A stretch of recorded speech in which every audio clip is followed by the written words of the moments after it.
Kamusta kayo mga kuis? Kamusta kayong lahat? Kamusta ang buong mundo? Kamusta ang mga buhay-buhay? Umatid nga pala kami sa kasal ng pinsan ko kahit hindi naman kami imbitado. Siyempre pumunta lang naman talaga kami dito para makikain. Joke lang, siyempre pumunta kami dito para maging parte ng espesyal na araw ng pinsan ko. Alright. Kasama ko nga pala yung pamilya ko dito, guys. At siyempre hindi mawawala dyan yung mga pinsan-pinsanin ko, guys. Kaya panigurado masayang bonding experience na naman. Kaya sana sabay-sabay nating i-congratulate yung pinsan ko na si Ison sa comment section, guys. Let's go! Aga nga pala kami umalis sa bahay, guys. Siyempre nakakaya naman kung malate kami, no? Tapos pagkarating namin doon, nagkakainan na sila. Si Ate Juicy nga pala yung nakatoka sa pagdadrive ngayon, guys. Focus na focus talaga siya. Mamaya magbabanking pa yan, no? At syempre nandito rin ang makulit kong pamangkin na si Matt. Habang nababiyahe kami, guys, nagpa-practice nga pala ako ng kakantahin ko mamaya. Dahil sa ayaw man o sa ayaw ninyo, ikakanta talaga ako mamaya sa kasal. Kaya sana panoorin nyo to hanggang dulo. Alright! Kinakabahan-kabahan pa naman ako, guys. Baka pumiyok yung mic. Sana wag naman po. At fast forward po, nandito na nga pala kami sa napakagandang venue. Napakaganda dito, guys. At talaga naman perfect sa anumang okasyon ng inyong buhay. Dito lang yan, guys, sa Bacoor, Cavite. Hanapin nyo na lang po sa Google. Wow naman talaga. Napakaganda ng setup nila dito, guys. Talaga naman gaganahan kay kasal pag ganito yung setup mo. So ano pang inaantay mo? Di mag-PM ka na sa page ng Dudes Catering. Quality na quality yan, mga man. Dudes Catering yan. Paglabas ko nga pala, guys, naabutan ko pa yung pinsa ko dito na si Iso na nagpipictorial. Sobrang pogi niyan. Hindi ko na siya nakilala. Bugs, parang anak ni Jerry Crabalo. Anyways, guys, kung naghahanap naman kayo ng quality na photo, wag na kayo magatubili pa na i-PM tong machong lalaki na to. Magre-reply sa inyo yan, guys. 24/7 yung gising. Charot! Quality talaga yung mga pitik niyan, promises. At dahil ikakasal nga tong pinsa ko na to, guys, sikat na sikat siya ngayong araw na to. Kaliwat kanan yung nagpapapicture sa kanya. Hindi na nga niya alam kung siya sa titingin, nababanlag na siya. Mayat maya na rin, guys, yung pagdating ng mga bisita. Andito na rin pala, guys, yung mga pinsans ko. Hindi ko na po isa-isain, basta lahat yan sila mabait. Sila nga pala, guys, sa mga pinsan ko sa Siko. Grabe, ang gaganda nila, guys. So, tapos ang lulusog pa nilang pagmasdan. Kaso nga lang, na-prank ko sila. Kala nila picture, video pala.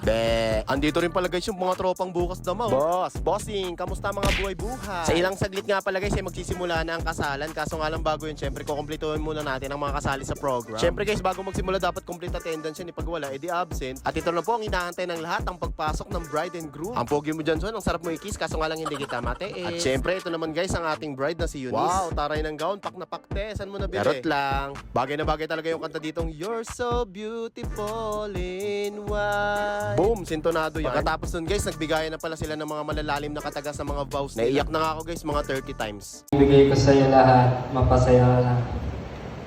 Kahit na nasa malayo at pinaalon, kayo pa rin ng mga anak mo ang mas inaalala ko. La, grabe naman yun, Insan. Masyado mo namang ginagalingan. Talaga namang masasabi natin makapagdamdamin at galing sa puso. At dahil dyan, ano pang inaantay mo, Son? Yung may kiss the bright na bilisan mo na. La, ang lambing, parang kambing, sana all. Nakalimutan ko nga palang sabihin sa inyo, guys. Mahihain nga pala ng konti yung pinsan. Along-lalo na talaga pagtulog. Hala siya, talagang pinatagal pa na talaga nila yung kiss nila, Pagkatapos nga pala nila, guys, magbigayan ng vow sa isa't isa. Picture muna, guys, kasama ang bride and groom. Syempre, para may remembrance, no? Alright. At syempre, nandito na tayo sa pinaka-ante ng lahat. Ano pa ba? Edi, kainan na tayo, guys. Let's Diet na nga pala ako, guys. Kaso nga lang, guys, di ko na nabidyoan kung nakailang balik ako. Picture muna daw si ate, guys, pang my day. Yummy, yummy, yummy in my tummy. Thank you, Lord. After nga pala namin kumain, guys, ay nagkaroon dito ng mga konting games. At ang unang napagtripan dito ng MC, guys, ang team bukas daw. Hindi ko na po isa-isayin niya. Basta lahat yan, tropa ko at lahat yan mababait. Kaso nga lang sa mga oras na to, kailangan na lang ihanda ang kanilang sarili dahil uulanin sila ng mga sandamakmak na pang-ookray ng MC. Ayan na. Hala, sige. Ang gagaling pala nila sumayaw, guys. Ang lalambot ng mga kuko. Buti na lang talaga, hindi ako napasama dyan. Okay lang yan, guys. Sa mahalaga, kuwang-kuha nyo yung inis ng madlang people. Sa mga oras na to, guys, ay kakanta na nga pala ako. Kaya sa ayaw at sa gusto nyo, guys, pakitakpan na lang po ang mga tenga ninyo.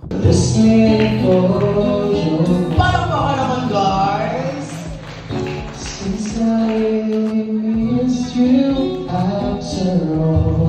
Ops, tama na. Hanggang dyan na lang muna. 4 minutes na pala tong video, guys. Intro voice lang. Kaya para po sa lahat ng mga nandito, nakisaya, nakisalo at naging parte ng espesyal na araw ng mag-asawang Eunice at Jason. Maraming salamat po sa inyong lahat sa pagpunta. O siya, hanggang dito na lang muna. Maraming salamat sa panonood. Ingat kayo palagi at bye-bye.